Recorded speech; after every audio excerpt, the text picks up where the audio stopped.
أعوذ بالله من الشيطان الرجيم بسم الله الرحمن الرحيم فما لكم في المنافقين فئتين والله أركسهم بما كسبوا أتريدون أن تهدوا من أضل الله ومن يضلل الله فلن تجد له سبيلا ودوا لو تكفرون كما كفروا فتكونون سواء فلا تتخذوا منهم أولياء حتى يهاجروا في سبيل الله فإن تولوا فخذوهم واقتلوهم حيث وجدتموهم ولا تتخذوا منهم وليا ولا نصيرا صدق اللہ العظیم فما پھر کیا ہوا لکم تمہیں المنافقین منافقین کے بارے میں فئتین کہ تم دو گروہ بن گئے فئہ گروہ کو بولتے ہیں فئتین دو گروہ واللہ اور اللہ تعالی ارکسا اوندہ کر دیا انہیں اللہ تعالیٰ نے انہیں اوندہ کر دیا بما اس وجہ سے کسبو جو انہوں نے کمایا یعنی ان کے اعمال کی وجہ سے اللہ تعالیٰ نے انہیں اوندہ کر دیا الٹا کر دیا یعنی پھر تمہیں کیا ہو گیا کہ منافقین کے بارے میں تم دو گروہ بن گئے حالانکہ انہوں نے جیسے کام کیے ہیں ان کی وجہ سے اللہ تعالیٰ نے ان کو اوندہ کر دیا اتریدون کیا تم ارادہ کرتے ہو تم چاہتے ہو ان تہدو کی ہدایت حاصل کری من وہ شخص اضل اللہ جسے گمراہ کر چکا ہو اللہ تعالیٰ جس بندے کو اللہ تعالیٰ گمراہ کر چکا ہو تم چاہتے ہو کہ وہ ہدایت حاصل کری ومن یضلل اللہ اور جسے گمراہ کر دے اللہ تعالیٰ فلن تجدہ بس تو ہرگز نہیں پائے گا لہو اس کے لیے سبیلا کوئی راستہ فلن تجدہ پھر ہرگز نہیں پاؤ گے لہو اس کے لیے سبیلا کوئی راستہ کیا تم یہ چاہتے ہو کہ ایسے شخص کو ہدایت پلاؤ جسے اللہ اس کی خواہش کے مطابق گمراہی میں مبتلا کر چکا ہے اور جسے اللہ گمراہی میں مبتلا کر دے اس کے لیے تم ہرگز کبھی کوئی بلائی کا راستہ نہیں پا سکتے ودو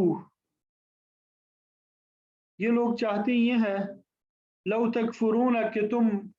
کفر کو اختیار کرو تم کافر بن جاؤ کما کفروا جیسا کہ انہوں نے کفر اختیار کیا فتکونون پس تم سب ہو جاؤ گے سواء برابر فلا تتخذوا تو تم نہ بناؤ منہم ان میں سے اولیاء دوست حتی یہاجروا یہاں تک کہ وہ ہجرت نہ کریں فی سبیل اللہ اللہ تعالیٰ کے راستے میں فَإِن تَوَلَّوْا پس اگر تم اعراض کر لو فَخُذُوهُمْ تو تم اسے پکڑ لو وَاقْتُلُوهُمْ اور تم انہیں قتل کرو حَيْثُ جہاں وَجَدْتُمُوهُمْ تم پاؤ انہیں وَلَا تَتَّخِذُوا اور تم نہ بناؤ منہم ان میں سے ولی یا کوئی دوست وَلَا نَصِيرًا اور نہ ہی کوئی مددگار وَدُّوا لَوْ تَكْفُرُونَ كَمَا كَفَرُوا یہ لوگ چاہتے یہ ہیں کہ جس طرح انہوں نے کفر اپنایا ہے اسی طرح تم کافر بن کے فتکونون سواء سب برابر ہو جاؤ فلا تتخذوا منهم اولیاء حتى يهاجروا في سبيل اللہ اس لیے اے مسلمانوں ان میں سے کسی کو اس وقت تک دوست نہ بناؤ جب تک کہ وہ اللہ کے راستے میں ہجرت نہ کر لیں فإن تولوا فخذوهم واقتلوهم حيث وجدتموهم تو اگر وہ ہجرت سے اعراض کریں منہ موڑ لے تو ان کو پکڑ کر جہاں پہ بھی انہیں پاؤ قتل کرو وَلَا تَتَّخِذُوا مِنْهُمْ وَلِيًّا وَلَا نَصِيرًا اور ان میں سے کسی کو نہ اپنا دوست بناؤ نہ مددگار ان میں سے کسی کو نہ اپنا دوست بناؤ اور نہ مددگار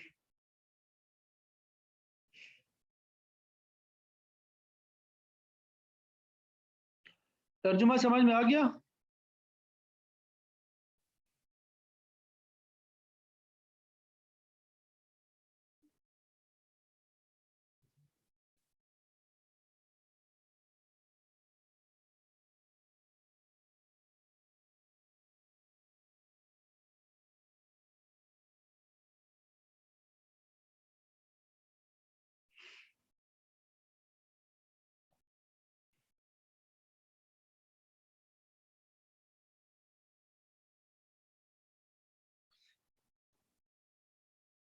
تو منافقین کا سلسلہ چلا آ رہا ہے کافی پہلے سے،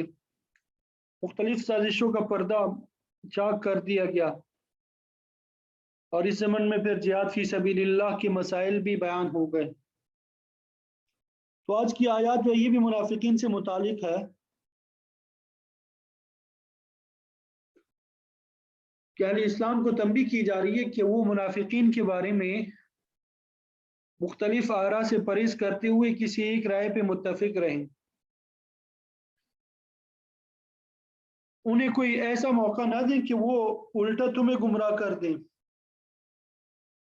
اب سب کو معلوم ہے کہ منافقین کی دو قسمیں ہیں، پہلی قسم اعتقادی منافقین کی ہے اور دوسری قسم عملی منافقین کی۔ اعتقادی منافق وہ ہے جو بظاہر کلمہ پڑھ کے اسلام میں داخل ہو جاتا ہے لیکن اس کا دل کفر پہ جمع رہتا ہے۔ قرآن مجید کے نزول کے وقت مدینہ میں اکثر منافقین کا تعلق اس قسم کے ساتھ تھا، وہ مقصد کے حصول کے لیے یا مسلمانوں کو نقصان پہنچانے کے لیے کلمہ شہادت زبان سے تو ادا کر لیتے تھے لیکن ان کا باطن جو تھا ایمان سے خالی ہوتا تھا۔ یہ منافقین کی بدترین قسم ہے، اس کے بارے میں ہم پڑھیں گے کہ ان المنافقین فی الدرک الاسفل من النار، کہ منافقین جہنم کے سب سے نچلے والے حصے، بدترین حصے میں ہوں گے۔ اور دوسری قسم منافقین کی عملی منافق ہیں جن کا کثرت سے حدیث میں ذکر ہے، ان کو اخلاقی منافق بھی کہہ سکتے ہیں، کہ دل میں ایمان کا نور موجود ہے، توحید کی تصدیق بھی کرتے ہیں لیکن عمل اور اخلاق اس کے خلاف ہے۔ اذا حدث کذب، جب بات کرے جھوٹ بولے، واذا وعد اخلف، وعدہ کرے تو وعدہ خلافی کرے، واذا اؤتمن خان، اور جب اس کے پاس امانت رکھی جائے تو خیانت کرے۔ تو یہ عملی منافق ہے۔ تو آپ کے زمانے کے بعد اور ہر زمانے میں عملی منافق جو ہے کثرت سے موجود ہیں۔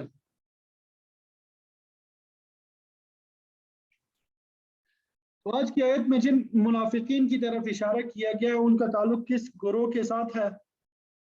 کیا ان سے مراد اعتقادی منافق ہے یا عملی منافق؟ تو زید بن ثابت رضی اللہ تعالیٰ عنہ کی روایت سے معلوم ہوتا ہے کہ ان سے مراد اعتقادی منافق ہے جو احد کے موقع پہ عبداللہ بن ابی کی قیادت میں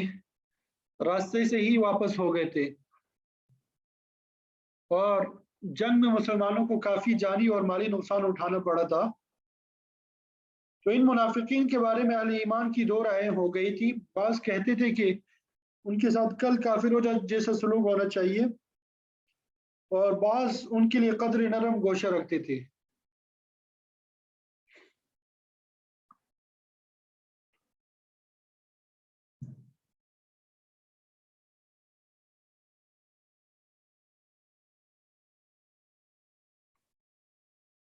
تفسیر روح المعانی میں یہ بات مذکور ہے کہ اس آیت میں مذکور منافقین سے وہ کفار مراد ہے جو مکہ سے مدینہ آئے اور اسلام کے ساتھ اظہار ہمدردی بھی کیا اور تجارت کے بہانے سے واپس چلے گئے، لیکن ان لوگوں کو اسلام کے ساتھ کوئی تعلق نہیں تھا بلکہ یہ جاسوس تھے۔ تو ان کے متعلق بھی اہل ایمان کی دو رائے ہو گئی، بعض کہتے تھے کہ وہ ایمان لا چکے ہیں لیکن کسی مجبوری کی وجہ سے واپس نہیں آ سکے، جبکہ دیگر کا خیال تھا کہ یہ کافر تھے اور کفر ہی پہ واپس چلے گئے۔ تو چونکہ اہل ایمان ان کے متعلق دو مختلف رائے رکھتے تھے تو اللہ تعالیٰ نے اسے ناپسند فرمایا اور فرمایا لکم فی المنافقین فئتین، کہ تمہیں کیا ہو گیا کہ منافقین کے بارے میں تم دو گروہ ہو چکے ہو۔ واللہ ارکسہم بما کسبوا، کہ اللہ تعالیٰ نے انہیں الٹ دیا ہے، عمدہ کر دیا ہے ان کے اعمال کی وجہ سے، ان کی کمائی کی وجہ سے، اس لیے تم ان کے متعلق مختلف رائے نہ رکھو بلکہ ایک بات پہ متفق ہو جاؤ کہ یہ کافر ہے، بہت برے لوگ ہیں، ان کے اعمال کی وجہ سے اللہ تعالیٰ نے انہیں ذلیل و خوار کر دیا ہے، تو ان کے متعلق کوئی اچھا گمان نہ رکھو۔ تو اگلی آیت میں اللہ تعالیٰ نے انہیں ان کے خلوص کا معیار بھی مقرر فرما دیا حتی یہاجروا فی سبیل اللہ، کہ جب تک یہ ہجرت کر کے مدینہ طیبہ نہ آ جائے، یہ قابل اعتماد لوگ نہیں ہے، تو انہیں اس وقت تک کافر ہی تصور کیا جائے۔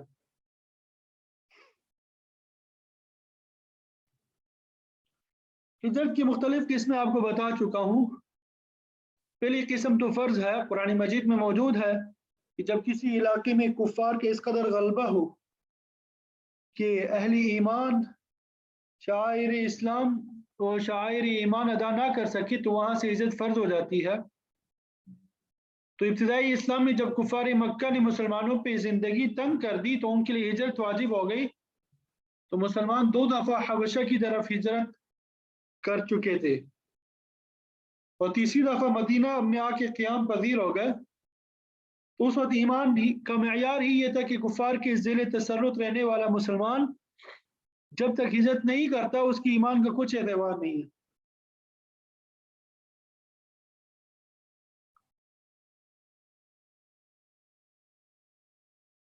اور ہجرت کی دوسری قسم کہ آپ صلی اللہ علیہ وسلم کے ساتھ جہاد میں شریک ہو جائے۔ منافقین مدینہ کے لیے یہ بڑی دشوار تھی، وہ حیلے بہانے سے جہاد سے اجتناب کرتے تھے، پیچھے رہ جاتے تھے۔ احد کے موقع میں بھی ایسا ہی ہوا۔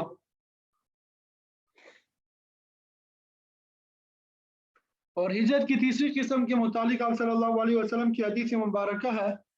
کہ مومن وہ ہے جو اپنے پڑوسیوں کے ساتھ امن اور امان کے ساتھ وقت گزارے، ان کو تکلیف نہ پہنچائے، اور مسلمان وہ شخص ہے جس کے ہاتھ اور زبان سے دوسرے مسلمان محفوظ رہے۔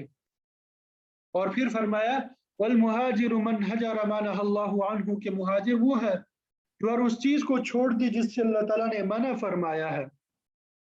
تو حقیقی مہاجر وہ ہے جو گناہ سے بچ جائے، گھر بار وطن چھوڑنے کے باوجود اگر وہ اسلام کے احکام کو پورا نہیں کرتا، پورے احکام پہ عمل نہیں کرتا، اللہ کے حرام کیے ہوئے چیزوں سے اجتناب نہیں کرتا، تو وہ حقیقی مہاجر نہیں ہے۔ تو خلاصہ یہ کہ فرمایا کہ اے ایمان والو، تمہیں کیا ہو گیا ہے کہ تم ان کافروں کے متعلق 2 رائے رکھتے ہو؟ تمہاری اجتماعیت کا تقاضا ہے کہ ہم ہمیشہ ایک رائے پہ متفق ہو جایا کرو۔ دشمنان دین کے متعلق تمہیں کسی خوش فہمی میں مبتلا نہیں ہونا چاہیے۔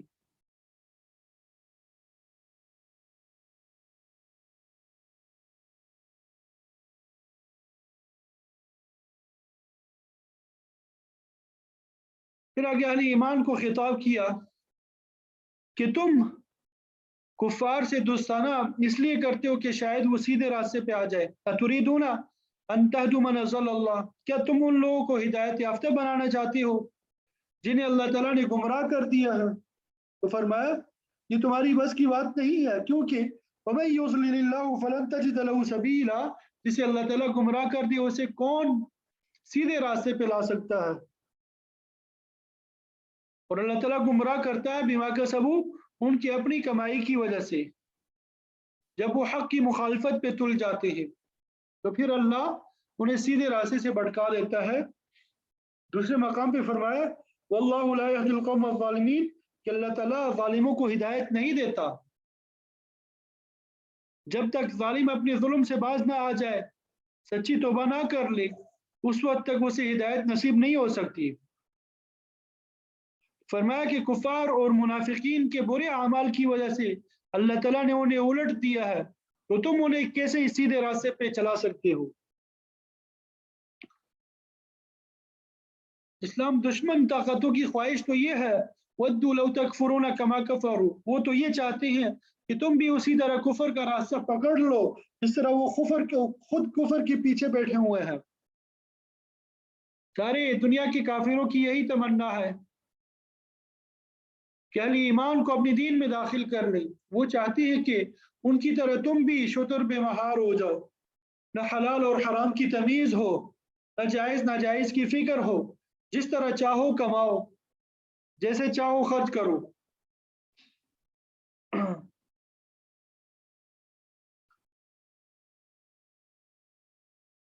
پھر فرمایا کہ اغیار کی خواہش پہ انہی کا طریقہ اختیار کر لینے سے ان کی مراد یہ ہے فَتَكُونُونَ سَوَاءً، تاکہ تم سب برابر ہو جاؤ۔